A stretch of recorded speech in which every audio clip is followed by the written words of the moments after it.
We're going to go through 7.3, proving quadrilateral is a parallelogram. Okay, so our goals: identify and verify parallelograms, show that quadrilateral is a parallelogram in a coordinate plane. Couple theorems that we need to be aware of. We'll go through theorem 7.7. I want you to read through that right now. And theorem 7.8, right there on the board. You can also look at them in your student journal if you want.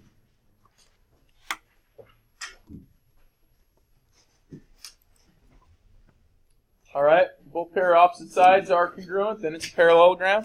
And if both pairs of opposite angles are congruent, then it's a parallelogram. So we have a couple ways to prove that quadrilaterals are parallelograms. These are two of the ways. What's one we already know? What's the definition of a parallelogram? Yeah. Good. Two sets of parallel sides. Okay. If you have two pairs or two sets of parallel sides, then that's a parallelogram as well. All right. I want you to take a look at example 1 there. It's on your note packet. All right. There, you got to work with your groupie. Come up with a good explanation for that there. Okay, so for those of you that are struggling with this, explain why the moving platform AB is always parallel to the ground.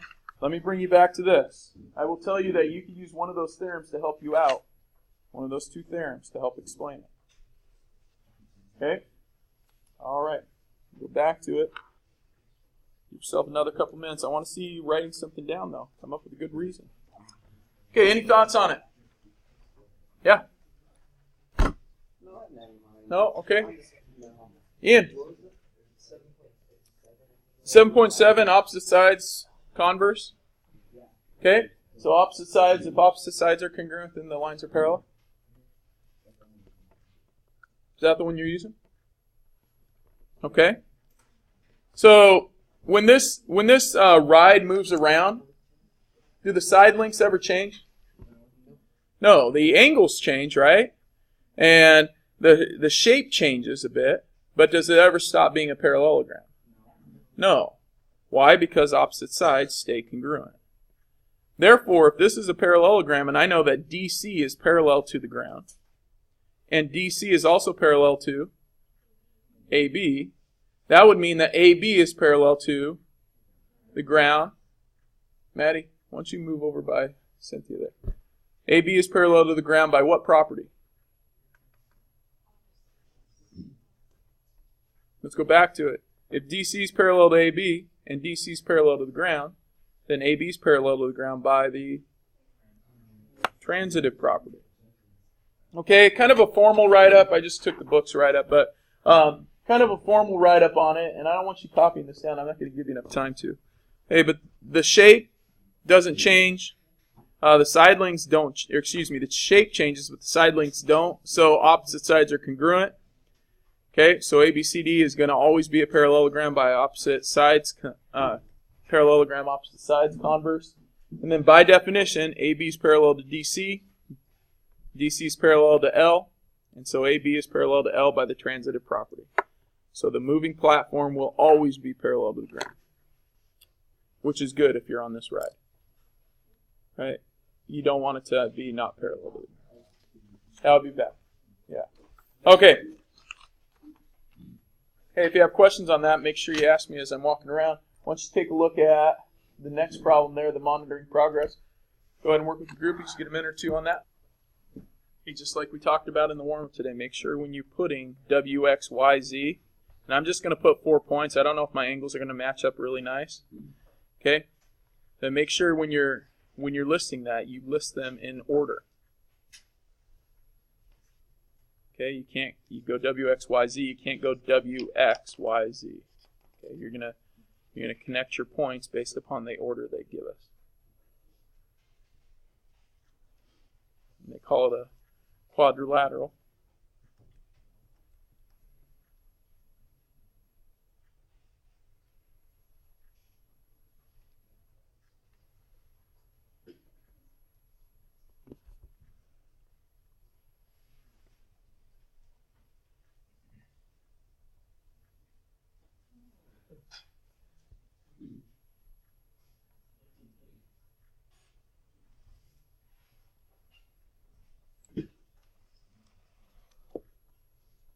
How many got Z is 138? Very good. Is it a parallelogram? Yes. How come?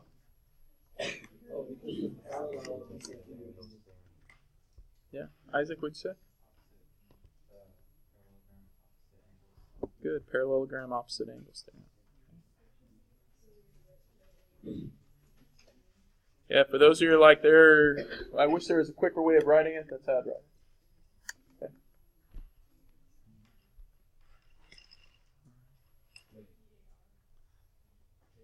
Yeah, parallelogram. Opposite angles theorem. Okay. Very good. Any questions? All right, give the next one a go. Next one on your page, example 2.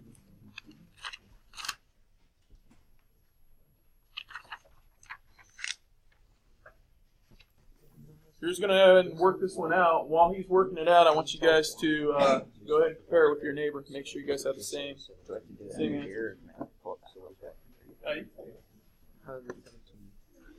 This is solve for x, right? So this side is 10 plus 7.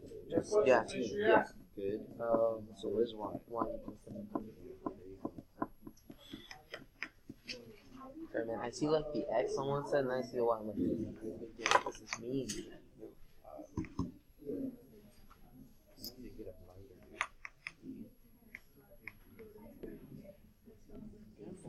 I have a binder and a whole bunch of folders.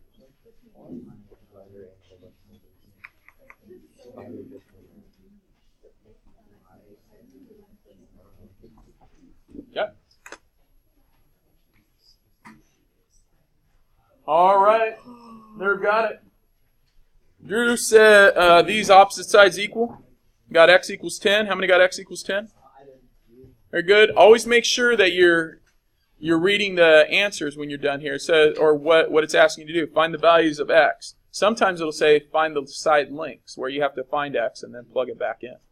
Okay? And y, we set equal to 10 plus 7. When we put the 10 in there, and we get 17. Very good. Any questions? All right. Hey, 2 more theorems I want you to take a look at. Go ahead and read through those. 2 other ways of proving parallelograms or quadrilaterals are parallelograms.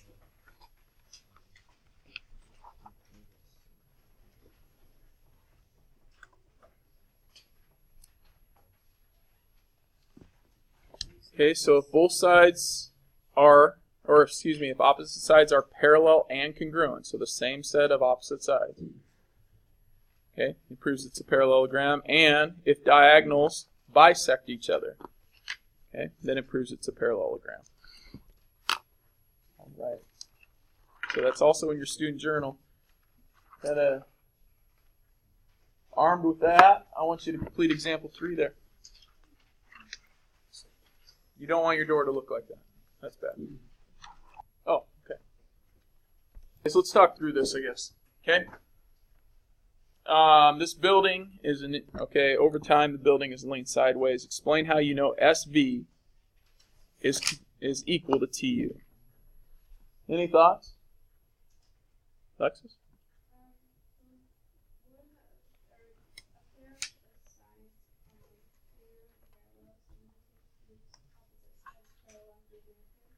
Okay, so we know that a set of sides is parallel and congruent.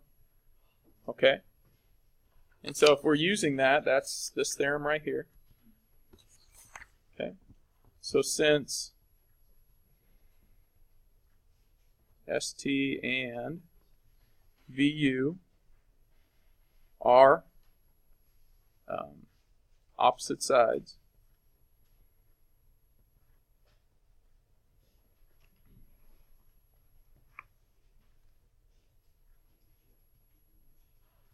what do we know?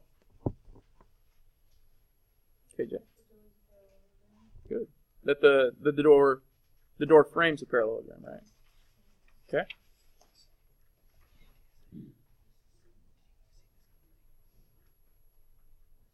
In fact, I'm just going to name it.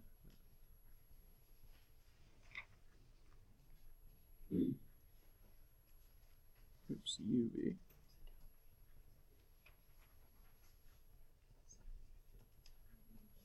All right, how does that help us?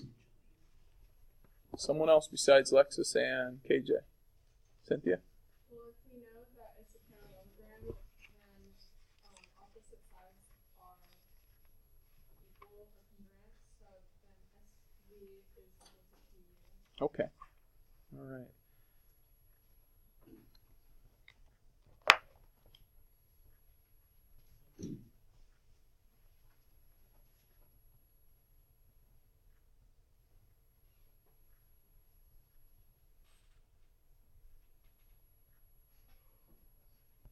Good. All right.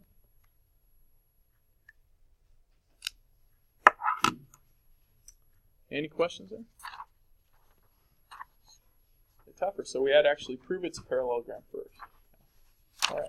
Take a look at example 4. See if you can do that one there.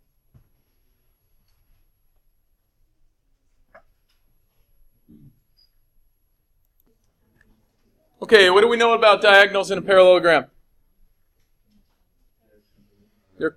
They bisect each other, so their pieces are congruent, right? So 5x minus 8 equals 3x. So that means negative 8 equals negative 2x, and x equals 4. All right. Very good. All right. Keep asking questions if you got them. Try number 2 there.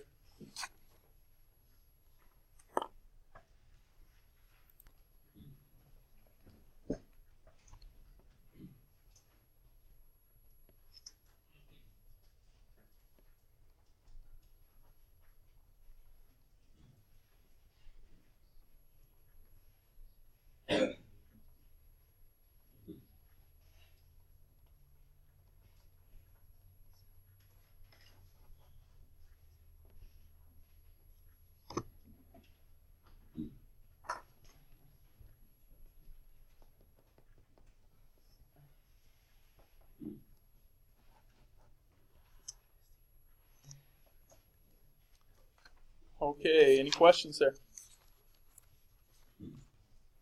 All right, very good. Next set. All right, tell your neighbor the theorems.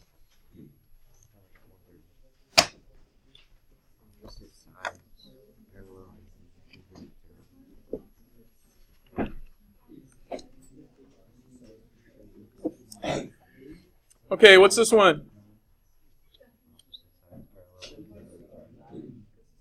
Not quite. Jeremiah, what do you got? Okay, which one is that? Opposite sides are parallel and congruent. That's actually theorem 7.9. Okay, but opposite sides parallel and congruent theorem. Okay, how about this one? Cynthia? 7.7 opposite sides parallelogram opposite sides theorem. Okay, the converse of it. And this one is Muncie? Which is? Yeah, opposite angles theorem. Okay, opposite angles. Parallelogram, opposite angles. It's actually the converse, but I'm fine if you said the parallelogram, opposite angles theorem. Okay. Number 6, give it a shot. Almost done here. What's the value of x in the quadrilateral? Explain why.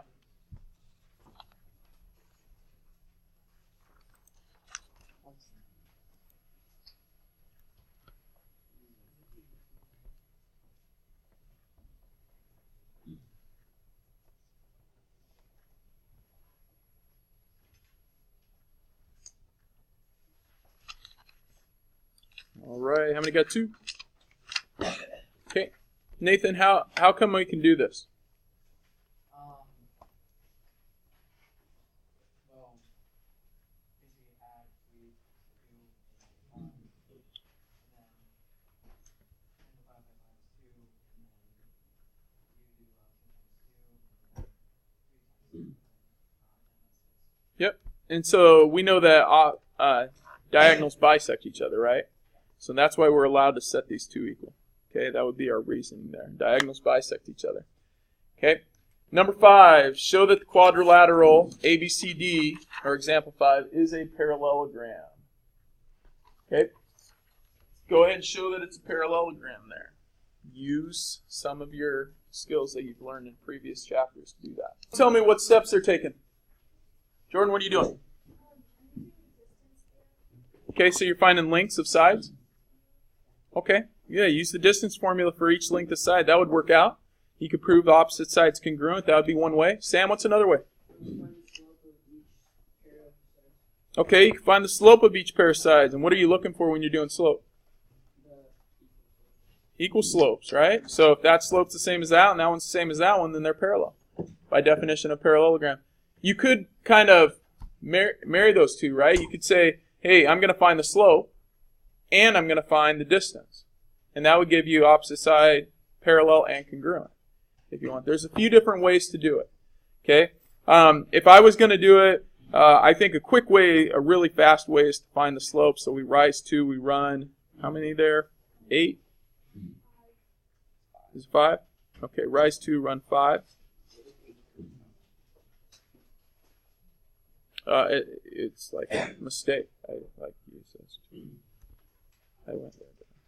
I am. Dude, take me out. All right, here, this is negative 3 over 3, which is negative 1. Negative 1.